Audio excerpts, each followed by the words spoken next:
Esse é o Mundo em Revolução e nós vamos falar agora sobre a situação na Ucrânia. Hoje, dia 28 de novembro de 2024, são 1 hora da tarde aqui em Kiev, 8 horas da manhã no horário de Brasília, no momento que eu gravo esse vídeo, e tivemos um grande ataque com drones e mísseis aqui em toda a Ucrânia, visando principalmente a infraestrutura de energia elétrica da Ucrânia, né? A luz chegou a ser cortada em algumas regiões, depois voltou aqui em Kiev.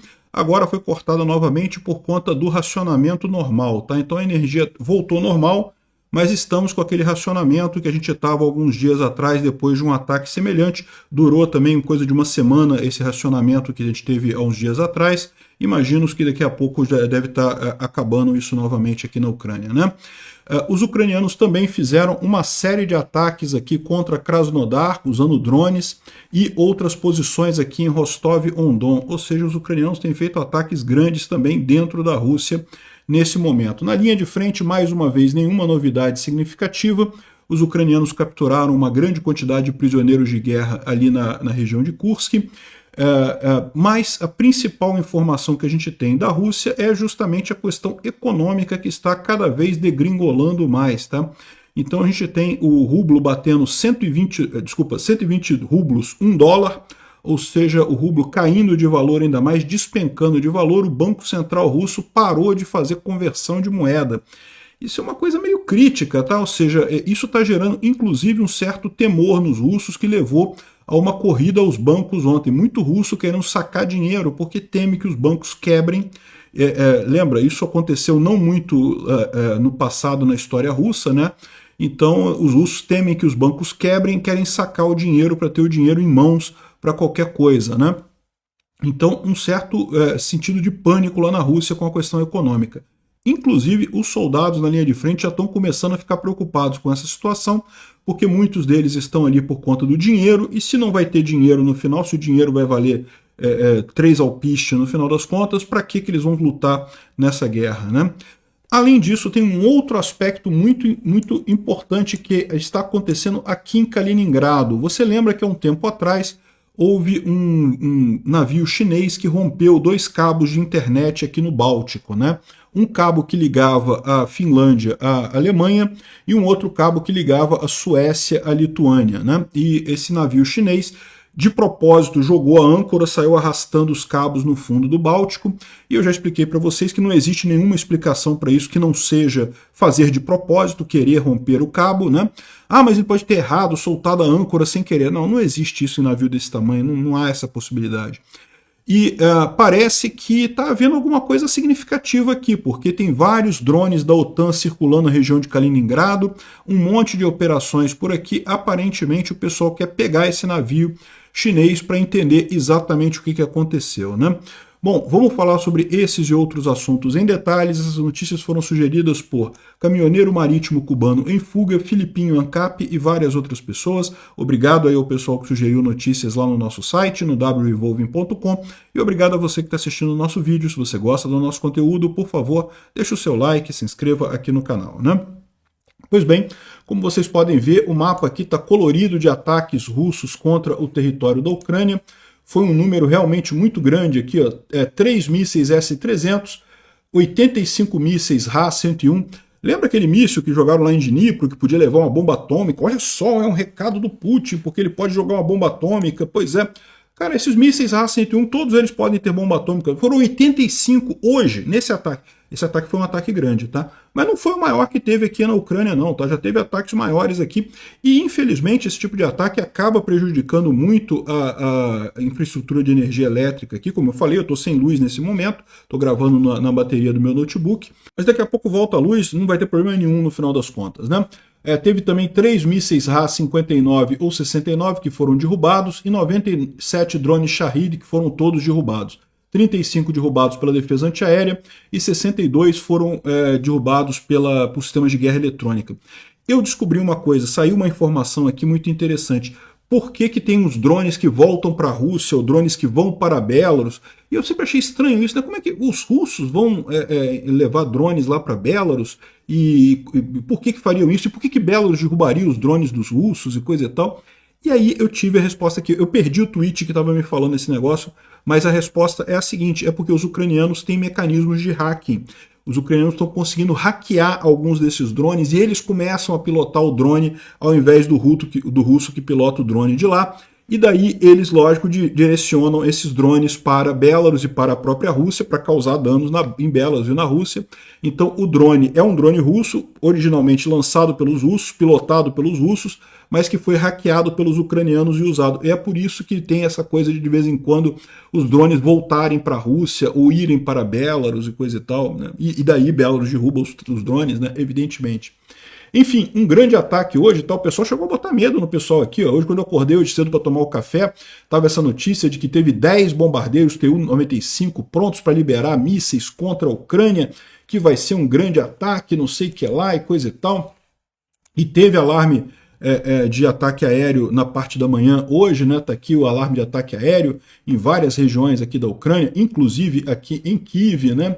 E tem algumas imagens aqui do ataque sendo feito, várias coisas explodindo, né? A Ukrenergo, né, que é a companhia de energia elétrica da Ucrânia, ela teve que fazer alguns blackouts de emergência, não aqui em Kiev não faltou luz na parte da manhã, agora está faltando porque aqui onde eu estou, porque é a rotação, né?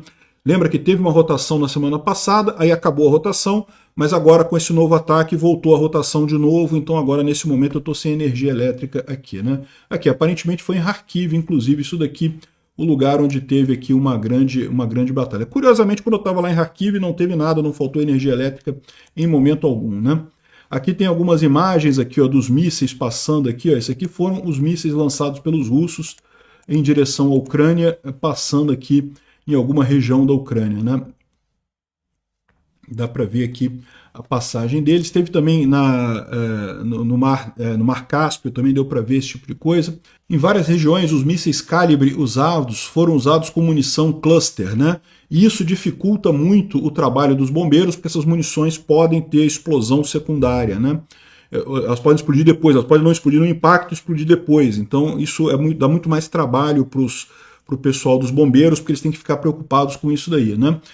Isso dificulta os bombeiros resolverem as consequências do impacto, mas as coisas estão sendo resolvidas já. A gente já tem informação de que o blackout de emergência já foi encerrado, o que tem agora é que voltou o blackout programado por horas e coisa e tal aqui na Ucrânia, né? Bom, não foi só os russos que atacaram, não. Os ucranianos fizeram um ataque de ontem para hoje também. Aqui são os russos falando que, olha só, tem drones ucranianos vindo na direção de Krasnodar. Vários drones vieram por aqui e, de fato, a gente tem a informação aqui dos russos sendo atingidos aqui nessa região. Vamos ouvir um pouco aqui. Isso dá para ouvir, tá? Não dá para ouvir muita coisa, não. Братан, лети. Слышим. А вот, Ебать, Охуенно. Так ебать, это прям, блядь, нахуй набережная улица. над моей головой ебанулся. Набережная. Вот молодцы, хоть ПВОшники сработали. Он синий, что делает? Охуеть. Хоть видео снимет. Охуеть. Это трудобелики, набережная. Прям вот тут. Набережная, тоннельная. Да. Пожалуйста. Ou seja, vocês viram aqui o drone, né? O momento que eles atingiram o drone. Eles publicaram esse vídeo porque mostra eles atingindo o drone, eles derrubando o drone, né? Mas aqui, ó, eles falam, o que eles estão falando ali é que eles foram atingidos 2 vezes naquela direção. Ou seja, no final das contas, teve ataque também com sucesso dos ucranianos ali em Krasnodar, né? A gente tem a informação também que o ataque ucraniano no depósito de óleo lá em Kaluga, que aconteceu alguns dias atrás também, a gente já tem as imagens de satélite aqui mostrando que teve dano sim no depósito de combustíveis ali, né? A qualidade da imagem não está ideal, mas parecem que teve 3 tanques destruídos e um tanque danificado, mas outros 6 tanques continuam intactos por enquanto ali em Kaluga, né? De qualquer forma, quando você tem destruição de tanques assim, isso sempre causa uma interrupção grande da produção ali do reservatório, da refinaria, porque, né, você tem uma série de problemas para resolver ali com tanques destruídos, né? Então, uma excelente notícia aqui do ataque com sucesso dos ucranianos contra Kaluga. Bom, a gente tinha falado já, os ucranianos conseguiram retirar todos os russos que estavam em Dvorishna. Dvorishna fica do lado de Vorishne, que são 2 cidades perto de Kupiansk. Os russos tinham atravessado o rio e feito uma cabeça de ponte do outro lado, foram todos retirados agora. Isso é uma boa notícia, é essa região aqui na linha de frente. Aqui, ó, perto de Kupiansk, né? A gente falou que os russos foram expulsos aqui dos arredores de Kupiansk.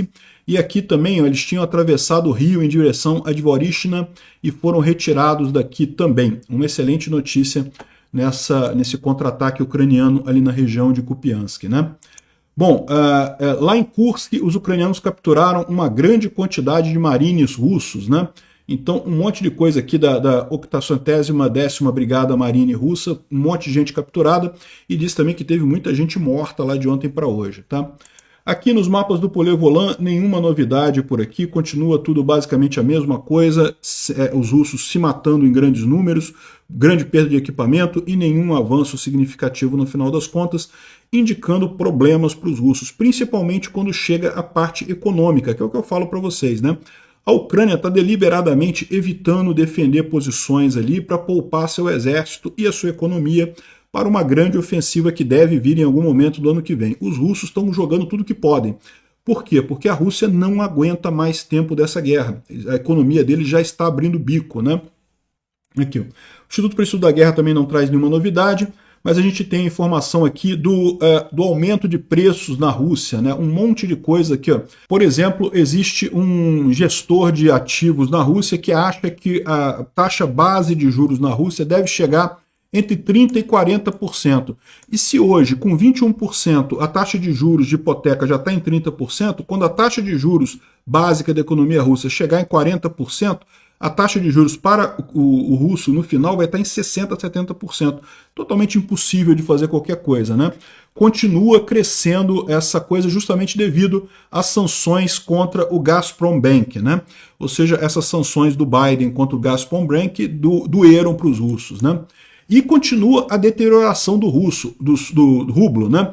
A gente ontem falou que o rublo tinha caído para 110 rublos por dólar, agora já está em 120 rublos por dólar, ou seja, caiu mais ainda o rublo, né? Está só perdendo valor e perdendo valor muito rápido, né? E é verdade, não chegou ainda no nível que chegou no início da guerra. No início da guerra ele teve uma desvalorização muito grande, mas depois o Banco Central Russo interveio e voltou a coisa do rublo ao normal. Mas é o que eu expliquei para vocês na época. Na verdade, naquele momento, o rublo já morreu completamente. Por quê? Porque todo mundo que tinha negócio com a Rússia parou. O mercado de rublo hoje em dia é ridículo. Todo mundo que tinha negócio, que comprava coisa com a Rússia, parou de fazer esse tipo de negócio, né? Restou apenas a Gazprom Bank vendendo gás para a Europa. E agora isso acabou também com as sanções ao Gazprom Bank. Então, por isso que está voltando a situação cada vez mais crítica ali do rublo e não tem muito que o governo possa fazer. O Banco Central Russo suspendeu todas as compras de moeda, né? Ou seja, o Banco Central Russo estava tentando manter a cotação do rublo, desistiu completamente, abriu as pernas completamente, porque está vendo que não tem como manter essa cotação. A visão é que a coisa vai piorar. Aqui, ó. E isso virou uma corrida contra o tempo do Putin, né? Os preços continuam a subir, o rublo está desabando, a economia está num problema muito sério e não tem muito como o Putin resolver esse problema com a guerra, né? A guerra, como vocês podem imaginar, é um custo significativo, né? As coisas saem caro uma guerra, né? Ainda mais o Putin fazendo todo esse esforço que está fazendo agora para tentar avançar na Ucrânia, para tentar mostrar que está ganhando a guerra e coisa e tal. O fato é que isso está jogando um peso enorme na economia e a coisa está ficando cada vez mais crítica ali, né? A manteiga, aqui, ó, como é que é vendida a manteiga lá nos supermercados da Rússia, né? Ela fica com uma caixinha anti-roubo, né? Que você não pode roubar a manteiga porque estavam roubando manteiga. A manteiga está muito caro lá, ó, 289 rublos, né? Eu não sei se isso aqui é muito caro ou muito barato, mas no final das contas, muito caro em relação ao valor normal da manteiga lá, né? Outras coisas estão subindo de preço muito rapidamente e não tem muita coisa que se possa fazer, né? A Nabiullina, que é a presidente do Banco Central, você sabe que ela foi contra essa guerra, né? Ela, quando o Putin invadiu a Ucrânia, ela tentou sair da Rússia. Ela foi impedida pelo Putin e o Putin deu a ela a opção de ela continuar. Vamos fingir que não aconteceu nada, você continua dirigindo a economia russa.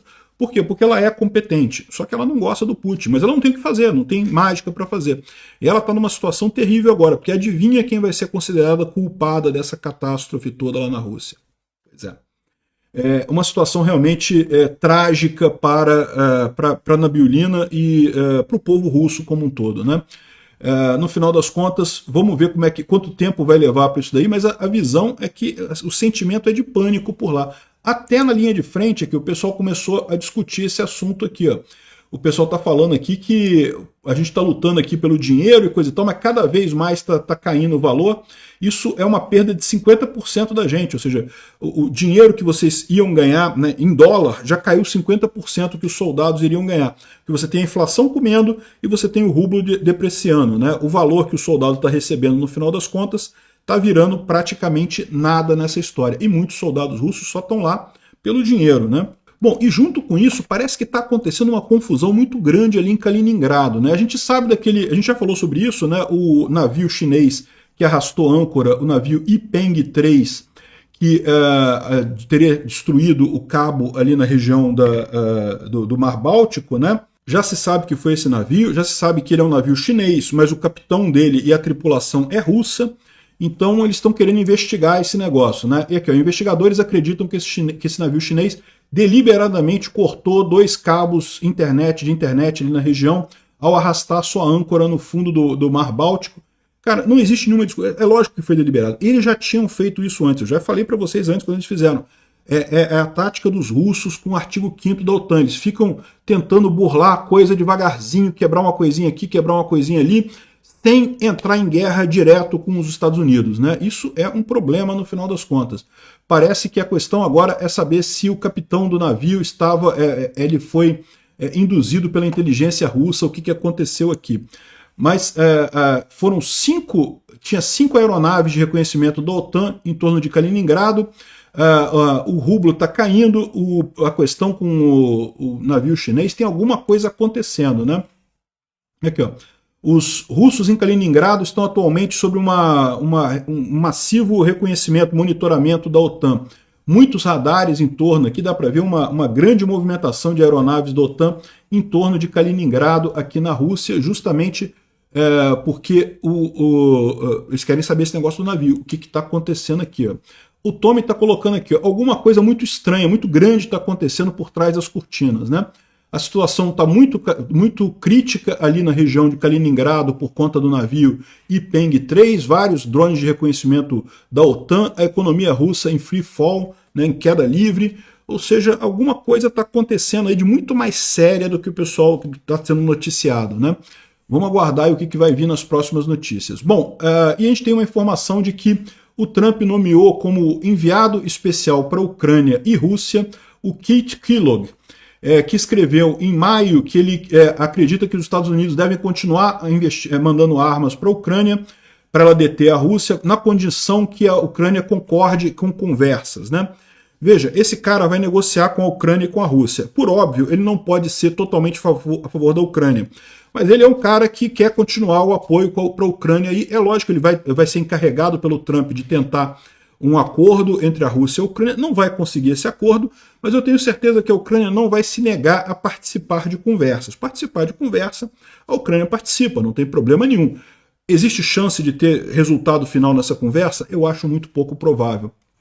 Importante, aqui, ó, você tem que dar mais armas para eles porque você não pode confiar nos russos. É a frase dele. Então eu acho que o cara não é totalmente para a Ucrânia, ele também falou algumas frases sobre terminar esse conflito logo, essas coisas assim, mas, de novo, dentro das circunstâncias, dado que ele vai negociar para os dois lados, tem que ser uma figura desse tipo. Estou otimista com relação à administração Trump em relação à Ucrânia. Vamos ver como é que isso vai se encaminhar a partir daqui, né? Obrigado por assistir o vídeo até o final. Se gostou do conteúdo, não esqueça de deixar o seu like, isso ajuda o canal a crescer e a chegar para mais gente. Se não gostou, deixe o dislike e explique nos comentários como podemos melhorar. Comente também sugestões de temas que podemos trazer por aqui. Comentários insultuosos ou defendendo ditaduras e criminosos de guerra serão sumariamente bloqueados. Agradeço a compreensão. Se ainda não é inscrito no canal, considere se inscrever clicando no botão inscrever-se abaixo e marcando a campainha para todos os avisos.